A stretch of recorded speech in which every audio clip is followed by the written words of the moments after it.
మరి ఇద్దరు అన్నదమ్ములు ఆడుకుంటూ ఆడుకుంటూ చేలోకి వెళ్ళిపోయారు. చేలోకి వెళ్ళిపోతే అక్కడ ఒక పెద్ద అంటే అన్నగా ఉన్న వ్యక్తి పెద్దోడు బావిలో పడిపోయాడు. బావిలో పడిపోయేసరికి చిన్నోడికి ఏమీ అర్థం కాలేదు. చుట్టూ చూశాడు, అరిశాడు, అటు పరిగెత్తాడు, ఇటు పరిగెత్తాడు, సహాయం కోసం చాలా వేడుకున్నాడు. ఎంత వేడుకున్నప్పటికీ కూడా కనుచూపు మేర ఒక్కళ్ళు కూడా కనపడలేదు. వెంటనే వాడు ఏమైనా సరే నేను నా అన్నని రక్షించుకోవాలి అని చెప్పి అక్కడ పక్కనే ఉన్న ఒక పెద్ద చాంతాడు ఉంటే దానికి బకెట్ ఉంటే దాన్ని లోపలికి పడేసి, అన్నాను దీన్ని పట్టుకో నేను పైకి లాగుతా అని వెనక్కి వెళ్ళి చెట్టు కట్టేసేసి దాన్ని ఇక దాన్ని లాగటం బిగించేసేవాడు. చాలా చిన్నవాడు అన్న పెద్దోడు. ఇక లాగుతూ లాగుతూ మొత్తానికి వాడికి నీరసం వచ్చింది, ఎంత ఓపిక అయిపోయింది, లాగలేకపోతున్నాడు. అయినప్పటికీ రెట్టింపు బలం తెచ్చుకుని తన అన్నను రక్షించుకున్నాడు. ఈ విషయం ఆ నోట ఊరంతా తెలిసిపోయింది. ప్రెసిడెంట్ గారి దాకా వెళ్ళింది. ఊరు జనం అంతా ప్రెసిడెంట్ గారి దగ్గర పోగారు. అసలు ఇది నమ్మశక్యమేనా? చిన్నోడు పెద్దోడిని రక్షించడం నమ్మశక్యమేనా అనంటే ఆ ఊరు ప్రెసిడెంట్ గారు అన్నారు కదా, ఎవరు నమ్మినా నమ్మకపోయినా నేను నమ్ముతున్నాను అన్నారు. అదేంటండి అన్నారు. అవును, ఎందుకంటే సహజంగా వాడి పక్కన ఎవరైనా ఉండి ఒరే నువ్వు ఇది చేయలేవురా, నీ వల్ల కాదురా, పడింది ఎవర్రా, మీ అన్నరా, నువ్వు చిన్నోడివిరా అని ఈ రకమైన మాటలు చెప్పేవాళ్ళు ఎవరు కూడా లేరు. ఇక తను అనుకున్నాడు, నేను ఏమైనా సరే నేను నా అన్నని రక్షించుకోగలనని ఒక నిశ్చయముతో వాడు నిలబడ్డాడు కాబట్టే తన అన్నని రక్షించుకోగలిగాడు అని చెప్పినప్పుడు అది ఎంతైనా వాస్తవం అనిపించింది. ఒక్కొక్కసారి మనం ఏదైనా ఒక పనిని ప్రారంభించినప్పుడు మనల్ని ప్రోత్సహించేవారు కొద్దిమంది, మనల్ని నిరుత్సాహపరిచేవారు రెట్టింపు మంది ఉంటారు. వీరందరి మధ్యలో మనం అడుగు ముందుకు వెయ్యాలి అని అంటే అసలు నిజముగా ఆ పనిలో మనకు సక్సెస్ లభిస్తుందా లేదా అనే సందేహము మనకు నిజంగా కలిగి అసలు సక్సెస్ రాబోతున్న సమయంలో మనలో ఉన్న అనుమానము మన అపజయం వైపు తీసుకుని వెళ్ళిపోతుంది. అందుకని ఈ మాటలు వింటూ ఉన్న ప్రతి ఒక్కరూ కూడా మన ముందు ఏ ఛాలెంజ్ అయితే వస్తుందో దాని విషయంలో మన సంపూర్తి అవగాహన కలిగి ఉండి నేను ఏమైనా సరే దీన్ని చేయగలను, నేను ఏమైనా సరే దీనిలో విజయం పొందుకుంటాను అని చెప్పి మనకు దృఢ సంకల్పముతో ఉన్నప్పుడండి ఎన్ని అపజయాలు వచ్చినప్పటికీ కూడా వాటన్నిటినీ కూడా మనం ఒక సక్సెస్కి సోపానముగా చేసుకుని మనం ముందుకు వెళ్ళి గొప్ప విజయాన్ని పొందుకుంటాం. అది అప్పుడు మన సొంతం అవుతుంది. అందుకని మనం మన జీవితాల్లో ఎక్కడ కూడా అడుగు వెనుకకు వేసేవారముగా కాకుండా మనం 10 అడుగులు ముందుకు వేసేవారముగా మనం ఉన్నట్లయితే ఈ నూతన సంవత్సరంలో నూతన దీవెనలు, నూతన ఆశీర్వాదాలు మన వెంటే ఉంటాయి. దేవుడు వాటిని మన సొంతం చేస్తారు. 2వ రాజులు 20వ అధ్యాయము 1 నుండి 4 వచనాలు చదువుకుందాం. ఈరోజు నేను మీతో మాట్లాడే అంశము a god who hears, sees and heals. అంటే ఒక దేవుడు ఉన్నారు. ఆ దేవుడు ఎటువంటి దేవుడు అని అంటే వినే దేవుడు, చూచే దేవుడు, స్వస్థపరిచే దేవుడు. ఆ దేవుడు గురించి మనము తెలుసుకుందాం. ఎందుకంటే మన ముందు ఉన్న పరిస్థితులన్నీ కూడా అసాధ్యముగా మనకి కనపడుతూ ఉంటాయి. ఇక ఇది మన వల్ల కాదు అని అనిపిస్తూ ఉంటుంది. అటువంటి సమయంలో మన చూచే దేవుడు ఒకరున్నారని, ఆ దేవుడు మన జీవితాల్లో జోక్యం చేసుకుంటే మనము ఎటువంటి ఘనకార్యములు మనం పొందుకోగలమో అనేది కూడా మన దేవుడు మనకు తెలియచేస్తారు. చదువుకుందాం. 2వ రాజులు 20వ అధ్యాయము 1 నుండి 4 వచనాలు. ఆ దినములలో హిజ్కియాకు మరణకరమైన రోగము కలుగగా ఆమోజు కుమారుడును ప్రవక్తయునైన యెషయా అతని వద్దకు వచ్చి, నీవు మరణమవుచున్నావు, బ్రతుకవు గనుక నీవు నీ ఇల్లు చక్కబెట్టుకొనమని యెహోవా సెలవిచ్చుచున్నాడని చెప్పగా అతడు తన ముఖము గోడ తట్టు త్రిప్పుకొని, యెహోవా యథార్థ హృదయుడనై సత్యముతో నీ సన్నిధిని నేనెట్లు నడుచుకొంటినో, నీ దృష్టికి అనుకూలముగా సమస్తమును నేనెట్లు జరిగించితినో కృపతో జ్ఞాపకము చేసుకొనుమని హిజ్కియా కన్నీళ్లు విడుచుచు యెహోవాను ప్రార్థించెను. యెహోవా యెషయా నడిమిశాలలో నుండి అవతలకు వెళ్ళక మునిపే యెహోవా వాక్కు అతనికి ప్రత్యక్షమై ఇలాగా సెలవిచ్చెను. హల్లెలూయా. అలాగే మనకి ఇదే వాక్య భాగము యెషయా 38వ అధ్యాయము 1 నుండి మనం చూసినట్టు 8 వచనాల్లో అక్కడ కూడా మనకి కనపడుతుంది. చదవనవసరం లేదు, మీ రెఫరెన్స్ కొరకు తెలియచేస్తూ ఉన్నాను. అక్కడ కూడా చాలా స్పష్టంగా ఇదే వాక్య భాగము చెప్పగా ఎలా దేవుని సన్నిధిలో హిజ్కియా ప్రార్థన చేస్తూ వచ్చారో ఆ ప్రార్థనకి జవాబుగా మనకి వెంటనే దేవుడు ఎలా ప్రత్యుత్తరం ఇచ్చారో మనము తెలుసుకోగలుగుతాం. ఎందుకంటే ఒక రాజుగారు యోధా రాజ్యాన్ని పరిపాలన చేస్తూ ఉన్నారు. రాజ్యము చాలా చక్కగా వెళ్ళిపోతూ ఉంది.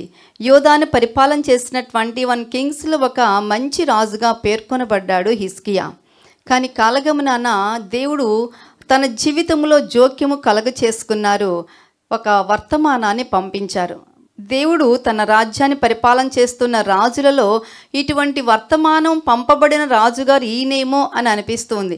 అటు ఇశ్రాయేలు రాజుల్లోనూ యోధా రాజుల్లోనూ మొత్తం 39 వరకు పరిపాలన చేశారు. వారిలో ఈ ఒక్క రాజుగారి జీవితమే అప్పటి నుంచి ఇప్పటి వరకు కూడా ఈవెన్ మన శాస్త్రవేత్తలు కూడా దీన్ని పరిగణలోకి తీసుకుని తెలుసుకుంటూ ఉన్నారు ఈ సంగతులన్నీ కూడా. అంతగా చరిత్రకెక్కే విధముగా చేసిన దేవుడు మన దేవుడండి. ఇక్కడ చూస్తే దేవుడు ఇక ఒక వర్తమానాన్ని ప్రవక్త అయిన యెషయా ద్వారా పంపిస్తూ ఉన్నారు. యెషయా, ఏం చేస్తూ ఉన్నావు? అక్కడ నా రాజు ఉన్నాడు చూసావు హిజ్కియా, ఒకసారి వెళ్ళి రాకూడదు? ఏంటి ప్రభా, ఏంటి ఆ వర్తమానం? అవునా, వెళ్ళాలంటారా ప్రభు? బాగానే పరిపాలన చేస్తూ ఉన్నారు కదా, ఆయనకు అనారోగ్యం ఎందుకు ప్రభా అని అంటే, వెళ్ళు చెప్పు, నేను చెప్పింది చెప్పెళ్ళి, నువ్వు ఇంకేం సమాధానాలు చెప్పమాకు అని చెప్పేసి ఈ విధమైన కాన్వర్జేషన్ బహుశా వాళ్ళిద్దరికీ జరిగి ఉంటుందేమో. కానీ దేవుని మాట ఎప్పుడైతే యెషయా దగ్గరికి వచ్చిందో వెంటనే యెషయా కూడానండి మారు మాట్లాడకుండా దేవుని దగ్గరకు వెళ్ళి దేవుడు చెప్పమన్న హిజ్కియా దగ్గరకు వెళ్ళి దేవుడు చెప్పమన్న వర్తమానాన్ని అక్కడ రివీల్ చేస్తూ ఉన్నారు. ఎందుకంటే God's response shows his compassion, faithfulness and power అనేది మనకి ఈ భాగంలో కనపడుతుంది. అంటే దేవుని యొక్క ప్రతిస్పందన ఎప్పుడైతే హిజ్కియా ప్రార్థన చేస్తూ వచ్చారు, అక్కడ దేవుని యొక్క కనికరము, విశ్వాస్యత, దేవుని యొక్క శక్తిని మనము చూస్తాం. ఇక్కడ గాడ్ హియర్స్ అవర్ ప్రేయర్స్. అందుకని చాలామంది అనుకుంటూ ఉన్నాం, మన దేవుడు మన ప్రార్థనలు వినడం లేదు కాబట్టి ఈ దేవుడికి నేను ప్రార్థన చేయను, దేవుని విడిచిపెట్టేస్తాను అని చెప్పి చాలామంది ఇప్పటికే లోకంలోకి వెళ్ళిపోయిన వారు ఉన్నారు, దేవుని విడిచిపెట్టిన వాళ్ళు ఉన్నారు. కానీ గమనించండి, దేవుడు జోక్యము చేసుకుని మన ప్రార్థన ఆలకించినప్పుడు దేవుడిచ్చే సమాధానము కూడా మనము అనుకునేటట్లుగా ఉండదు. ఇక్కడ చూసిన కీర్తనకారుడు 34వ కీర్తన 15వ వాక్య భాగములో అంటూ ఉన్నారు కదా, యెహోవా దృష్టి నీతిమంతుల మీదనున్నది, ఆయన చెవులు వారి మొరలకు ఒగ్గి ఉన్నవి. అంటే దేవుడు మనం చేసే ప్రార్థనల వైపు తన మనస్సును పెట్టి ఆలకిస్తూ ఉన్నారు. మనము ఎప్పుడు ఏది అడిగినప్పటికీ కూడా దానికి సమాధానం ఇస్తూ ఉన్నారు మన ప్రభు. అందుకని మన దేవుడు మన ప్రార్థనలు ఆలకిస్తూ ఉన్నారనే విశ్వాసము ఇక్కడ రాజు అయిన హిజ్కియా కూడా కలిగి ఉన్నారు. ఎందుకంటే ధర్మశాస్త్రాన్ని చదువుతూ ఉన్నవారు, దేవుని యందు భయభక్తులు కలిగిన వారు, దేవుడు ఏ పనులు ఎలా ఎప్పుడు చేస్తారో అనే ఆలోచన కూడా కలిగిన వారు. అందుకని ఇక్కడ హిజ్కియా కూడానండి దేవుని సందులో ఎప్పుడైతే ఆ వర్తమానము అని తన దగ్గరకు వచ్చిందో ఇక వెంటనే తన జీవితంలోనండి ఇక చాలా దుఃఖపడ్డారు. అదేంటి ప్రభా, ఈ అనారోగ్యం రాక నాకే రావాలా అని చెప్పి వెంటనే కృంగిపోలా, దేవుని విడిచిపెట్టి పారిపోలా. కానీ తన దేవుడిని దేవుడుగా తెలుసుకుని ఒక భక్తుడు ఇక్కడ కనపడుతూ ఉన్నారు. నేను రాజుని, నాకేంటి, అక్కడ పలానా వైద్యం ఉంది, ఇక్కడ ఈ వైద్యం ఉంది, వాళ్ళ పిలవండి, వీళ్ళ పిలవండి అని ఎక్కడ ఎవరికి ఏ విధమైన ఆజ్ఞలు ఇవ్వలేదు, ఎవరికి కూడా ఆదేశాలు జారీ చేయలేదు. కానీ తన అనారోగ్యానికి సరైన వారు ఎవరైతే ఉన్నారో వారి దగ్గరికే వెళ్ళాలని నిర్ణయం చేసుకున్న రాజుగారు ఇక్కడ కనపడుతూ ఉన్నారు. మనకు చూసినట్లయితే లేఖనంలో కనపడుతుంది కదా, ఇర్మయా 33:3లో చూసినట్లయితే, call to me and I will answer you, నాకు మొరపెట్టుము నేను నీకు ఉత్తరం ఇచ్చేదను అని చెప్పి మన దేవుడు చెప్పిన మాటని ఇక్కడ హిజ్కియా, రాజైన హిజ్కియా కూడా గ్రహించుకుని దేవునిని బట్టి ధైర్యము తెచ్చుకొని అక్కడ మనకి మొదటి యోహాను పత్రిక 5వ అధ్యాయము 14వ వచనంలో ఉంటుంది కదా, ఆయనను బట్టి మనకు కలిగిన ధైర్యమేదనగా అని అంటారు. ఆయన చిత్తానుసారముగా మనం ఏది అడిగినను కూడా అది మన దేవుడు మనకు దయచేయును అనే విశ్వాసం మనం కలిగి ఉన్నప్పుడు అండి తప్పనిసరిగా మనము దేవుని యొద్ద నుండి అడిగినది మనం పొందుకుంటాం. ఎప్పుడైతే ఈ వర్తమానం వచ్చిందో ఒకసారి వెళ్దాం టెక్స్ట్ దగ్గరికి. యెషయా హిజ్కియా దగ్గరికి వచ్చి, నీవు మరణమవుచున్నావు, బ్రతుకవు కనుక నీవు నీ ఇల్లు చక్కబెట్టుకొనమని యెహోవా సెలవిచ్చుచున్నాడని చెప్పగా, వెంటనే ఎప్పుడైతే ఈ వర్తమానం అనేది విన్నారో దేవుణ్ణి శపించలేదు, దేవుణ్ణి దూషించలేదు. దేవా, నేను ఏనాడు నీకు అన్యాయం చేయలేదే, నువ్వు ఎందుకని ఈరోజు నా జీవితంలో ఇంత కఠినమైన తీర్పు తీరుస్తూ ఉన్నావు అనలేదు. మరొకటి, యెషయా నువ్వెవరివి అని చెప్పి తన యొక్క రాజ్యాధికారాన్ని ఉపయోగించి యెషయా మీదకు లేదా తనకు తీర్పు లేదా వర్తమానము తెచ్చిన ప్రవక్త దగ్గరికి కూడా శిక్షని పంపలేదు. కానీ వెంటనే అక్కడ దేవుని సంధికి వెళ్ళిన రాజుగారు మనకి కనపడుతూ ఉన్నారు. వెళ్ళి ఏమని ప్రార్థన చేస్తూ ఉన్నారో చూడండి. అతడు తన ముఖము గోడ తట్టు త్రిప్పుకొని, యెహోవా, యథార్థ హృదయుడునై సత్యముతో నీ సన్నిధిని నేనెట్లు నడుచుకొంటినో, నీ దృష్టికి అనుకూలముగా సమస్తమును నేనెట్లు జరిగించితునో కృపతో జ్ఞాపకము చేసుకొనమని హిజ్కియా అంటే మొట్టమొదటిగా అక్కడ ఏం చేశారండి, దేవుని సన్నిధికి వెళ్ళి తనను తాను చూసుకుని దేవుని సన్నిధిలో దేవుడు ఏమై ఉన్నాడో అని గుర్తు చేసుకుంటూ అక్కడ చూడండి, దేవా యెహోవా అని చెప్పి మాట్లాడుతూ యథార్థ హృదయుడునై. మనము మన దేవుని సన్నిధిలో ఉన్నప్పుడండి మనకు మన దేవునికి మధ్య దాపరికాలు ఉండకూడదు. దేవుడు ఒకటి చెప్తే మనం మరొకటి చేసేవారముగా ఉండకూడదు. మన దేవుడు మన ద్వారా ఒక పని జరిగించుకొని అనుకుంటూ ఉన్నప్పుడు మనం ఆ పనిలోనే ఏకాగ్రతతో మనం లగ్నంగా ముందుకు కొనసాగుతూ ఉన్నప్పుడు ఇక్కడ హిజ్కియా ఎలా మాట్లాడుతూ ఉన్నారో అలాగే మనము కూడా మాట్లాడగలుగుతాం అంటున్నారు. దేవా యెహోవా, యథార్థ హృదయుడని నేను ఎట్లా నీ సన్నిధిలో ఉన్నానో నీకు తెలుసు కదా ప్రభా అని తనను తాను తగ్గించుకున్న ఒక రాజుగారు ఇక్కడ కనపడుతూ ఉన్నారండి.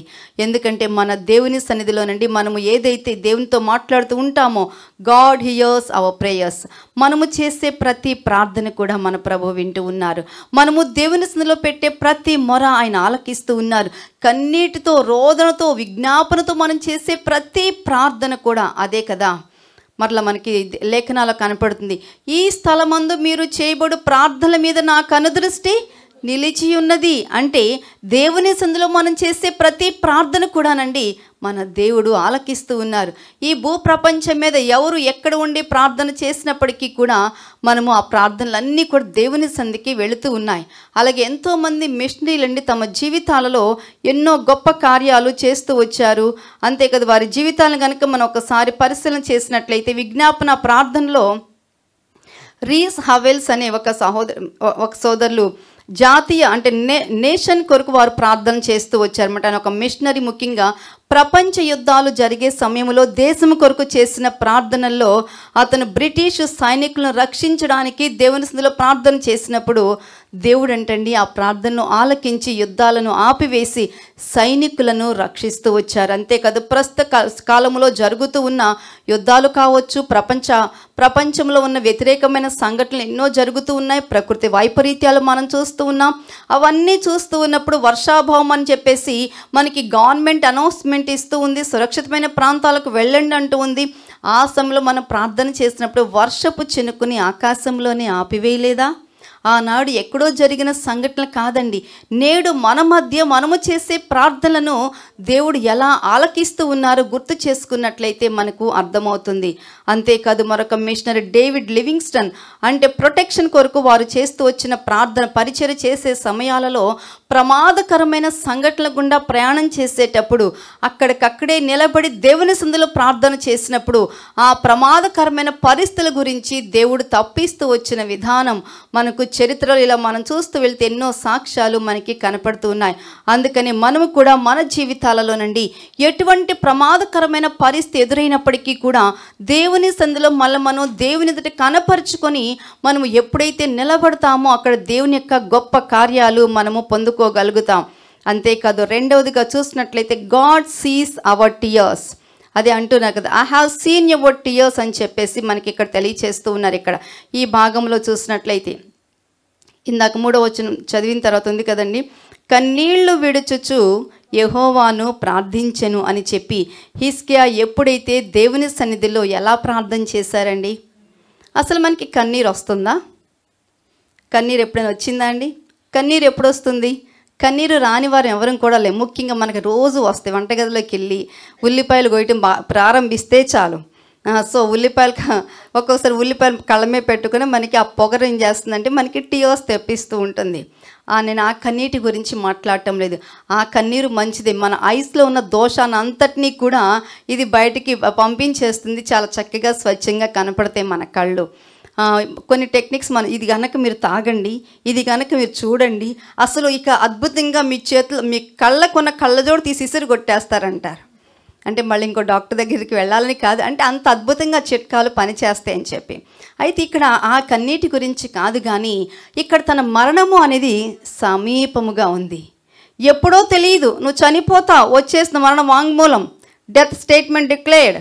అటువంటి సందర్భంలో ఆలోచించండి, ఇక ఎటువంటి పరిస్థితిలో ఉంటుందో పరిస్థితి ఆ జీవితం. దేవుని సన్నిధిలో ప్రార్థన చేయటం మాత్రమే కాదు, ఎటువంటి ప్రార్థన చేశారో తెలుసా? కన్నీరు విడుచుచు చేసిన ప్రార్థన ఏం చూపిస్తుందంటే ఇక్కడ విరిగి నలిగిన హృదయాన్ని చూపిస్తుంది. మన కంటి వెంట కన్నీరు ఎప్పుడు వస్తుందండి? ఎవరైనా సరే మనం అనకూడని మాటలు అంటూ ఉన్నప్పుడు మనసంతా కూడా ముకుళించుకుపోతుంది, ఎక్కడో ఎంతో పెయిన్ కలుగుతుంది. మనల్ని ప్రేమించేవారు లేదా మనం ఎవరినైతే ఎక్కువగా ప్రేమిస్తూ ఉన్నామో వారు మనం పట్టించుకోవడం లేదు, మనకి రెస్పాండ్ అవ్వటం లేదన్నప్పుడు ఈ మనసు ఎంత బాధపడి కన్నీరు వస్తుందో ఆ కన్నీరు కూడా కాదండి ఇక్కడ హిజ్కియాకు వచ్చింది. ఎందుకంటే నా మరణము సమీపమయ్యింది, నేను ఎంతో గొప్పగా పరిపాలన చేస్తూ ఉన్నాను, నీ ధర్మశాస్త్రానుసారమైన పరిపాలన నిర్వర్తిస్తూ ఉన్నాను కదా ప్రభా, నువ్వు నాకు మరణ వాంగ్మూలం పంపించావు, కానీ నేను నీ సంధిలో ఎలా నడుచుకున్నానో నీకు తెలీదా అని చెప్పి దేవుని సన్నిధిలో హీఈస్ షెడ్డింగ్ హిస్ టియర్స్ అండి. తన కన్నీరు విడుస్తూ దేవుని సంధిలో ప్రార్థన చేస్తున్నారు. మన కన్నీటి బొట్టండి దేవుని సంధిలో లెక్కలోనికి తీసుకుని రాబడుతుంది. అనుకోవచ్చు, నా కన్నీరు నా పౌటి చెంకి ఇంకిపోయింది, ఈ నేల మీదే తడిచిపోయింది, నా దుప్పటి ఎంతగా ఇదైపోయిందో, ఒక్కొక్కసారి ముసుగు పెట్టుకుని ఎంత వెక్కి వెక్కి ఏడ్చానో నా పక్కన వారికి కూడా తెలియకుండా. ఎవరికి తెలిసినా తెలియకపోయినా, నువ్వు పిలిచినా పిలవకపోయినా నీ కన్నీటిలో నుంచి వచ్చే వేదన రోదన నీ ప్రభువు నీ రక్షకుడు చూస్తూ ఉన్నారు. నిన్ను ఎన్నటికీ కూడా ఆయన విడిచిపెట్టలేదు. అంతేకాదు నిన్నుగా వదిలిపెట్టి నీకు నాకు సంబంధము లేదు అని చెప్పేసి కూడా అక్కడ దేవుడు మాట్లాడటం లేదండి. Our God he sees our tears. అందుకని కీర్తనకారుడు 56వ కీర్తన 8వ వాక్య భాగములు అంటూ ఉన్నారు కదా, నా సంచారములను నీవు లెక్కించి ఉన్నావు, నా కన్నీళ్లు నీ బుడ్డిలో నుంచబడి ఉన్నవి, అవి నీ కవిలలో కనబడును కదా అని చెప్పి అక్కడ మాట్లాడుతూ ఉన్నారు. యెషయా 38వ అధ్యాయము 5వ వచనంలో కూడా చూసినట్లయితే అప్పుడు దేవుడు మరలా ప్రవక్త అయిన యెషయాతో మాట్లాడుతున్నారు, నీవు తిరిగి హిజ్కియా వద్దకు పోయి అతనితో ఇట్లనము. చూడండి, దేవుడు మరలా he is sending the message. Immediately అక్కడ యెషయా వెళ్ళి హిజ్కియాకి వర్తమానం పంపించారు. హిజ్కియా వెనువెంటనే దేవుని సందులో మోకరించి అతను చేస్తూ వచ్చిన ప్రార్థన దేవునికి సింహాసనాన్ని కదిలించింది, దేవునికి హృదయాన్ని కదిలించి వేసింది. ఇంకా యెషయా ఆ ప్యాలెస్ని దాటి బయటకు వెళ్ళకముందే మరలా దేవుని యొక్క second message has come to the prophet Isaiah. మరలా రెండవ వర్తమానము అనేది మరలా అక్కడ యెషయాకి వచ్చేసింది. యెషయా వెళ్ళొద్దు బయటికి, మళ్ళా వెనక్కి వెళ్ళు, ఎందుకంటే అక్కడ నా భక్తుడు రాజుగారు కన్నీరు కారుస్తూ ఉన్నారు. I have seen his tears. నేను అతని కన్నీళ్ళు చూచాను, కాబట్టి ఇప్పుడు నేను నీకు మరొక వర్తమానాన్ని ఇస్తూ ఉన్నాను, ఈ వర్తమానాన్ని తీసుకుని వెళ్ళి నీవు హిజ్కియాకి తెలియచెప్పాలి అని చెప్పి అన్నప్పుడు నిజమేనండి. ఇక్కడ చూసినట్లయితే తిరిగి హిజ్కియా వద్దకు పోయి చెప్తూ ఉన్నారు, నీ పితరుడైన దావీదునకు దేవుడైన యెహోవా నీకు సెలవిచ్చినదేమనగా. ఇప్పుడు ఆ దేవుణ్ణి కూడా ఎక్కడి నుంచి తీసుకొచ్చి ప్రజెంట్ చేస్తూ ఉన్నారండి?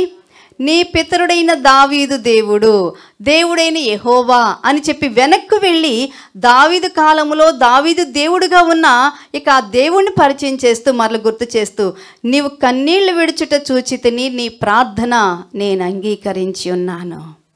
నీ ప్రార్థన దేవుడు అంగీకరించాడు, నీ కన్నీళ్లు నీ దేవుడు చూస్తూ ఉన్నారు. నిన్ను ఎవరూ చూడటం లేదని ఎక్కడ కూడా మనం బాధపడవలసిన పని లేదండి. ఎందుకంటే మన తోటి వారు మన కన్నీరు చూడకపోవచ్చు, మనం ఎంతో ప్రేమించేవారు సైతము కూడా మన కన్నీరు చూడకపోవచ్చు, మన కన్నబిడ్డలు చూడకపోవచ్చు, లేకపోతే మన కన్నబిడ్డల కన్నీరే మనం చూడకపోవచ్చు. భర్త కన్నీరు భార్య, భార్య కన్నీరు భర్త చూడకపోవచ్చు, కానీ మీ కన్నీరు చూచే దేవుడు ఒకరున్నారు. ఆ దేవుని దృష్టికి మరుగైనది తగ్గిపోయేది ఏది కూడా లేదండి. అందుకని అది గనక మనం చూస్తూ గుర్తు చేసుకున్నట్లయితే ఇక్కడ దేవుడు ఇస్తున్న వర్తమానం ఏంటో తెలుసా? నీ కన్నీళ్లు విడిచట నేను చూస్తూ ఉన్నాను, కాబట్టి ఇక మీదట నేను నీకు మరొక లైఫ్ని నేను ఇవ్వబోతూ ఉన్నాను అని చెప్పి మరొక great message was sent to the king హిజ్కియాకి దేవుడు మరొక వర్తమానాన్ని పంపిస్తూ ఉన్నారు. మనం ఎప్పుడైతే దేవుని మీద విశ్వాసం ఉంచుతామో, నా కన్నీరు చూచే దేవుడు, నా ప్రార్థన అంగీకరించే దేవుడు నాకున్నాడు అని చెప్పి మనము ఎప్పుడైతే మనం విశ్వసిస్తామో అక్కడ గొప్ప కార్యాన్ని మనం పొందుకుంటాం. హెబ్రీ పత్రిక 4వ అధ్యాయము 15వ వచనం చూసినట్లయితే, trust that God knows and cares about your emotions అక్కడ అంటూ ఉన్నారు కదా. అంటే మనము దేవుని యందు నమ్మిక ఉంచి, అంతే కదా, ఆయన మన యొక్క భావోద్రేకాలన్నిటిని పట్ల కూడా ఆయన శ్రద్ధ వహిస్తూ ఉన్నారని, జాగ్రత్త కలిగి ఉంటూ ఉన్నారని మనము తెలుసుకోవలసిన వారమై ఉన్నాం. అక్కడ అంటూ ఉన్నారు కదా, మన ప్రధాన యాజకుడు మన బలహీనతల యందు మనతో సహానుభవము లేనివాడు కాడు, కానీ సమస్త విషయములలోనూ మన వలనే శోధింపబడినను ఆయన పాపము లేనివాడుగా ఉండెను.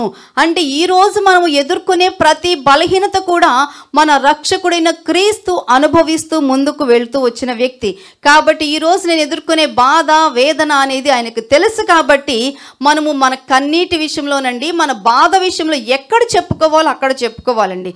మనం చెప్పవలసిన చోట చెప్పకుండా అక్కడ ఇక్కడ చెప్పుకుంటాం, నా సమస్య తీరలేదు అని చెప్పి మరలా ప్రశ్నార్థకంగా నిలబడుతూ ఉంటాం. అది కాదండి దేవుడు కూడా చూసేది. అక్కడ హిజ్కియా కూడా తనలో ఉన్న బాధని, వేదని తన చుట్టూ ఉన్న అధిపతులతోనూ అధికారులతోనూ తనతో ఉన్న సహచరులతో చెప్పుకోవచ్చు, కానీ వారెవ్వరితో కూడా చెప్పుకోకుండా తన బాధను తీసివేయగలిగిన దేవుడు, తన కన్నీటిని తుడిచివేయగలిగిన ఆ దేవునితోనే తనలో ఉన్న బాధను వేదనను అంతా కూడా when he open his heart, తన హృదయాన్ని ఓపెన్ చేసి దేవుని సందులో పెట్టి ప్రార్థన చేసినప్పుడు దేవుని యొద్ద నుండి వస్తూ ఉన్న వర్తమానము ఇమ్మీడియట్గా wipe out his tears and అప్పటికప్పుడే హిజ్కియా కళ్ళ నుండి కారుతున్న నీరంతా కూడా ఎండిపోయింది. అది ఆనంద బాష్పాలుగా మార్చబడింది. ఆనాడు హన్నా దేవుని సంధికి వచ్చి ఏమని ప్రార్థన చేసిందండి? అయ్యా నాకు బిడ్డలు లేరు, ఇక నువ్వే నాకు దిక్కు అని చెప్పి కన్నీరు మున్నీరవుతూ ఎంతో వేదనతో తను ప్రార్థన చేసినప్పుడు, మోకరించి వేడుకున్నప్పుడు, అమ్మా నీ ప్రార్థన నేను అంగీకరించాను, నువ్వు దేని కొరకైతే ప్రార్థన చేస్తూ ఉన్నావో ఆ ప్రార్థన నా సముఖం చేరుకున్నది, నువ్వు సంతోషముతో సమాధానముతో వెళ్ళు అని యాజకుడైన ఏలీ ద్వారా దేవుడు అక్కడ వర్తమానం పంపించినప్పుడు హన్నా అక్కడ నుంచి తన కన్నీళ్లు తుడుచుకుని సంతోషంతో వెళ్ళలేదా అండి? దేవుని సంధికి వచ్చినప్పుడు ఏదో వచ్చాము వెళ్ళాము అన్నట్లుగా కాదు, ఇది దేవుడు నిలిచే ప్రదేశం. ఎంతోమంది భక్తులు ఇక్కడికి వచ్చి చేస్తున్న ప్రార్థనల ఫలితం, ప్రార్థనల నిలయం ఇది. ఇక్కడ మన దేవుడు నివాసము ఉంటూ ఉన్నాడు. ఎవరైతే ఇక్కడికి వచ్చి దేవుని సంధిలో మొర పెడతారో, ప్రార్థన చేసుకుంటారో, ఆ ప్రార్థనకి జవాబునివ్వడానికి కూడా దేవుడు తన దూతలకి ఆజ్ఞాపించి ఇక్కడ నిలబెట్టేశారండి. అందుకనే మీ కొరకు ప్రత్యేకమైన ప్రార్థనలు ఏర్పాటు చేసి రండి, ఇక్కడికి అడగండి దేవుణ్ణి.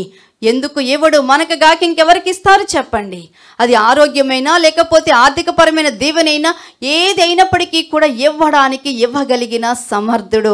అందుకని ఆ ఆశీర్వాదాలు పొందుకొని మనం సంతోషంతో జీవిద్దాం. అంతేగాని ఎందుకు మనం ఏడుపుగొట్టు మొహం వేసుకుని జీవించాలి చెప్పండి? నీరస మొహం వేసుకుని మనం ఎందుకు జీవించాలి చెప్పండి? అన్నీ చేయగలిగిన సమర్థుడిని దేవుణ్ణి మనం పెట్టుకుని దిక్కులేని వారి వలె మనం ఎందుకు ఉండాలి చెప్పండి? అందుకనే దిక్కులేని వారం కాదండి, మనకు దేవుడే దిక్కు. ఆ దిక్కుకు వైపు తిరిగి మనం ఎప్పుడైతే ప్రార్థన చేస్తామో అక్కడ దేవుని యొక్క గొప్ప కార్యాలు మనం పొందుకుంటాం. అందుకనే మన బలహీనతల యందు సమానానుభవం కలిగిన మన దేవుడు. అంతేకాదు, God provides healing and restoration. ఒక్కొక్కసారి కొన్ని పరిస్థితులు చూస్తే అనిపిస్తుంది ఇది జరగదు, ఇది అసంభవం, ఇంకేముంది. ఒకసారి చైనాలో ఒక సహోదరి సాక్ష్యం చెప్పారు. విజయవాడ మందిరంలోకి వచ్చి ఆవిడకున్న క్యాన్సర్లు శరీరంలో ఇంకెవరికి లేవండి. ఏ అవయవం పట్టుకున్న అవయవానికి క్యాన్సరే. అసలు ఆవిడ ఫస్ట్ ఫోటో చూపించారు, చాలా హెల్దీగా బాగా చక్కగా మోటాగా ఉండే, అంటే మంచిగా ఉండేది ఆవిడ. కానీ తర్వాత ఇలా అయిపోయారు, కానీ చాలా హెల్దీగా ఉన్నారు. ఆ కొన్ని సంవత్సరాల ప్రయాణం అన్నమాట, ఈ క్యాన్సర్ల గుండా ప్రయాణం.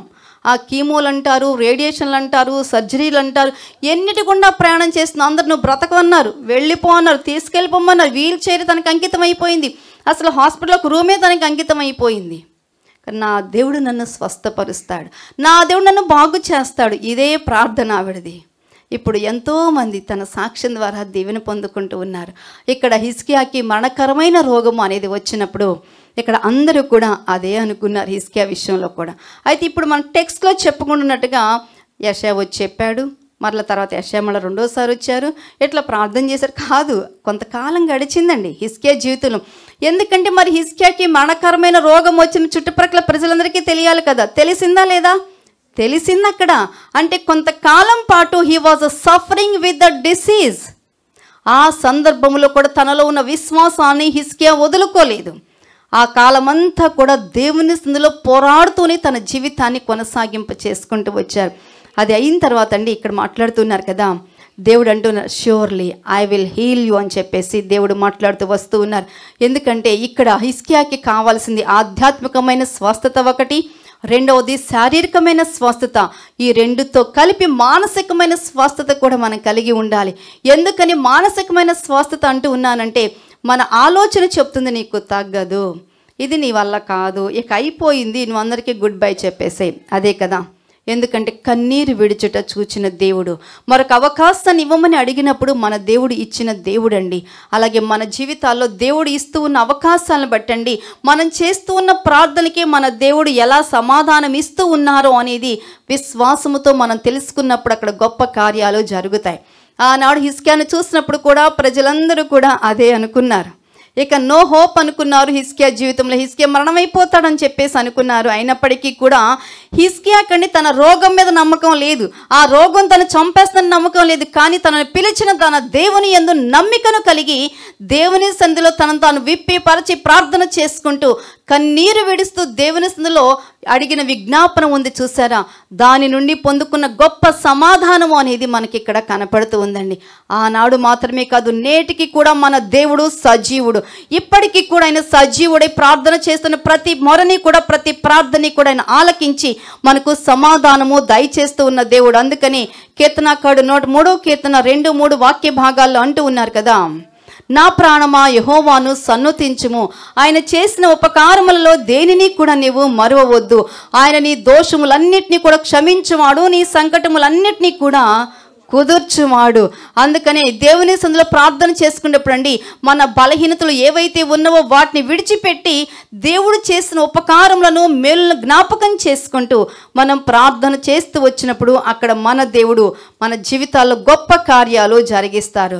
మనము దేని యందు నమ్మిక ఉంచాలో తెలుసా?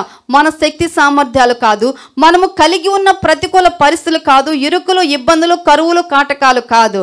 Believe in God's power to heal and restore, to get the blessing from the Lord అండి. మనం దేని యందు నమ్మిక ఉంచాలి అంటే సంపూర్ణమైన స్వస్థతను, సంపూర్ణమైన ఆశీర్వాదాన్ని అనుగ్రహించగలిగిన ఆ దేవుని యందు మనము లక్ష్యం ఉంచినట్లయితే అక్కడ మన దేవుడు మన పక్షముగా ఉండి తన కార్యాలు జరిగిస్తారు. హల్లెలూయా. అందుకని ఇక్కడ మన దేవుడండి ఎటువంటి దేవుడండి? నిర్జీవముగా ఉన్న వారిని సజీవముగా మార్చగలిగిన దేవుడు. ఏమీ లేదు, అయిపోయింది అనుకున్న దానిలోంచి మరల జీవాత్మను పుట్టించగలిగిన దేవుడు మన దేవుడు. అంత గొప్ప దేవుడిని, సర్వశక్తిమంతుడైన దేవుడిని మనం సేవిస్తూ ఉన్నాం.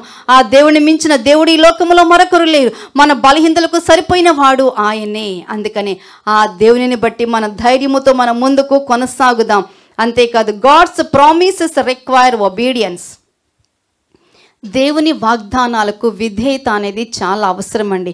మన దేవుడు మన ప్రార్థన విన్నారు, మన కన్నీరు చూచారు, మన స్వస్థతను దయచేశారు. అదే సందర్భంలో దేవుని యొక్క వాగ్దానాలు మన జీవితాల్లో నెరవేర్పు జరగాలి అని అంటే అక్కడ మనకి కావాల్సింది ఏమిటి అని అంటే ఒబీడియన్స్, కంప్లీట్ ఒబీడియన్స్ అనేది మనకి కావాలండి. అందుకని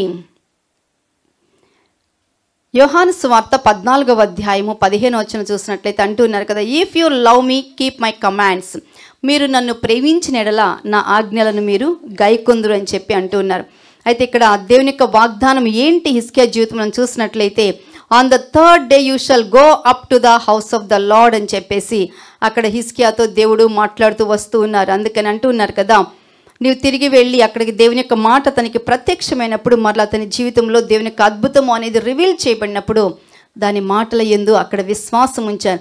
అయితే మరలా అక్కడ మనకి యెషయాలో చూసినట్లయితే అప్పుడు హిజ్కియా అడుగుతా, అసలు దీనికి సూచన ఏమిటి? ఇది నిజంగా దేవుని యొద్ద నుండి వచ్చిన మాటేనా? అసలు దేవుడు నిజంగానే పంపించాడా? నిజంగా దేవుడు నాకు స్వస్థతని ఇస్తాడా? మరి ఇది నేను ఎలా నమ్మాలి అన్నప్పుడు అక్కడ కూడా మరలా దేవుడు తన యొక్క సూచన కనపరిచిన విధానం మనకి కనపడుతుంది. ఒకసారి చదువుకుందాం. యెషయా 38వ అధ్యాయంలోనికి వెళ్ళి చూసినట్లయితే 7వ వచనం 7-8. యెహోవా తాను పలికిన మాట నెరవేర్చుననుటకు ఇది యెహోవా వలన నీకు కలిగిన సూచన. ఆహాజు ఎండ గడియారము మీద సూర్యుని కాంతి చేత దిగిన నీడ మరలా 10 మెట్లు ఎక్కజేసేదను. అప్పుడు సూర్యకాంతి దిగిన మెట్లలో అది 10 మెట్లు మరలా ఎక్కెను. ఓకే, చూసారండి, అక్కడ యెహోవా తాను పలికిన మాట నెరవేర్చడానికి గాను అక్కడ ఒక సూచన కనపరుస్తూ వచ్చారు. 6వ వచనం చూసినట్లయితే 5:6 నీ ప్రార్థన నేను అంగీకరించి ఉన్నాను, ఇంకా 15 సంవత్సరముల ఆయుష్యం నేను నీకు ఇస్తాను. అప్పుడు దేవుడు మనకిచ్చిన ఆయుష్ విషయంలో దేవుడు ఏం చెప్తున్నారు? ఈ పట్టణమును నేను కాపాడుచు నిన్నును ఈ పట్టణమును అష్షూరు రాజు చేతిలో పడకుండా విడిపించదును.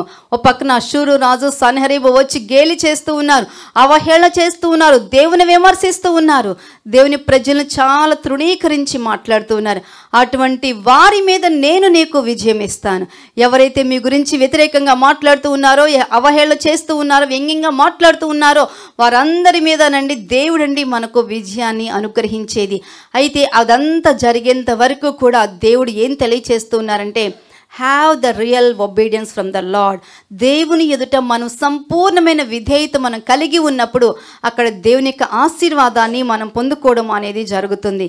అందుకని మత్తయి సువార్త 11వ అధ్యాయము 28వ వచనం చూసినట్లయితే అక్కడ అంటున్నారు కదా, ప్రయాసపడి భారం మోసుకుంటున్న సమస్త జనులారా మీరు నా యొద్దకు రండి, నేను మీకు విశ్రాంతిని కలుగు చేస్తాను అని చెప్పి అక్కడ మన దేవుడు మనకు తెలియచేస్తున్నారు ముగింపులో. God hears our prayers, sees our tears and ready to heal and restore. మన దేవుడు మన ప్రార్థన ఆలకించే దేవుడు మన కన్నీటిని చూచే దేవుడు. అంతేకాదు స్వస్థపరిచి మరల మనం పునరుద్ధరించి ప్రజలందరి మధ్య ఒక ఉన్నతమైన స్థానములో నిలబెట్టి ముందుకు కొనసాగింపచేసే దేవుడు. ఇవన్నీ జరగాలంటే ప్రార్థన చేయటం ఒక్కటే కాదండి, దేవుని సందులో విధేయతతో దేవుడు మనకిచ్చిన ఆజ్ఞలు మనము శిరసా వహిస్తూ వాటిని పాటిస్తూ దేవునిని ప్రేమిస్తూ మనము ముందుకు కొనసాగడమే. ఎంతమంది ఇది అసాధ్యము అన్నప్పటికీ బిగినింగ్లో నేను ఒక స్టోరీ చెప్పాను కదా, నువ్వు చేయలేవు అని అంటే నిజంగా వాడు చిన్నవాడు తన అన్నని రక్షించుకునలేకపోయి ఉండేవాడు. కానీ అలా తనను అవహేళనగా మాట్లాడేవారు, తన సామర్థ్యాన్ని తక్కువ చేసేవారు తన దగ్గర లేకపోవడంతో తనలో ఉన్న శక్తిని అంతటినీ కూడా కూడగడుతున్నాడు. అలాగే ఇప్పుడు మీలో ఉన్న శక్తిని కూడగట్టండి, బయటకు తీయండి, మీలో ఉన్న విశ్వాసాన్ని పెట్టుబడిగా పెట్టండి. దేవుడు మరేమీ అడగడం లేదు.